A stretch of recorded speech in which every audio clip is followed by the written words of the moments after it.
Chaque fois que les passagers s'endormaient, le chauffeur sortait discrètement de la voiture. Il ouvrait le coffre pour essayer de voler quelque chose de valeur. Mais cette fois, il tomba des nues. La valise était remplie de billets. Après un moment d'hésitation, il ne prit que 2000 €. Jack voulait utiliser cet argent pour changer le cours de sa vie. Après 2000 km de route, il déposa son passager à destination. Le lendemain matin, une belle femme blonde ouvrit la porte. Elle ne prêta aucune attention à Jack et fit monter l'homme directement. Quelques minutes plus tard, l'homme ressortit les mains vides. Il remit 300 € à Jack en guise de paiement, puis repartit. Mais Jack ne bougea pas. Il ne voulait laisser passer aucune occasion de gagner de l'argent. Il appuya donc sur la sonnette. Il annonça sans détour que l'employé de la femme était un voleur. En entendant cela, elle comprit immédiatement. Elle monta en vitesse vérifiée et constata effectivement qu'il manquait 2000 €. Lors de leur prochaine rencontre, son regard sur Jack avait bien changé. Jack en profita pour exposer ses intentions. Il estimait être bien plus qualifié pour ce poste. C'est ainsi que Jack décrocha ce travail très bien rémunéré. Le poste consistait principalement à transporter de l'argent blanchi.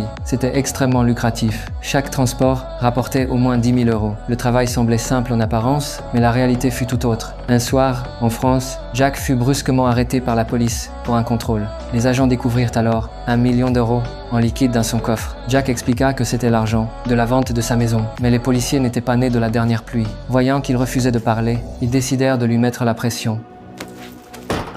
Jack, lui, restait parfaitement calme. Il savait qu'il n'avait aucune preuve. Il sortit son téléphone et s'apprêta à appeler le consulat. À ce stade, l'affaire serait devenue un incident diplomatique. Ne voulant pas d'ennui, les policiers durent le laisser partir. Mais, à son retour, Jack apprit que les policiers de la veille avaient en réalité été envoyés par l'organisation. Le but était de tester sa capacité à gérer les imprévus. Sa prestation avait largement satisfait le patron. Son salaire fut multiplié par 10 sur le champ. Dès lors, Jack atteignit le sommet de sa vie. L'argent coulait à flot. Mais un incident vint tout bouleverser. Un jour, la femme lui apporta un problème épineux. Un conseiller municipal enquêtait sur leur société. Elle dit également à Jack de ne pas se retourner, car la personne en question était assise juste derrière eux. Les informations dont elle disposait étaient très limitées. Elle savait seulement que cet homme venait à l'hôtel une fois par semaine. Jack y vit une belle occasion d'avancer. Il affirma aussitôt qu'il pouvait régler le problème. En rentrant chez lui pour élaborer sa stratégie, il tomba par hasard sur le conseiller à la télévision. La femme, à ses côtés, n'était pas celle qu'il avait vue à l'hôtel.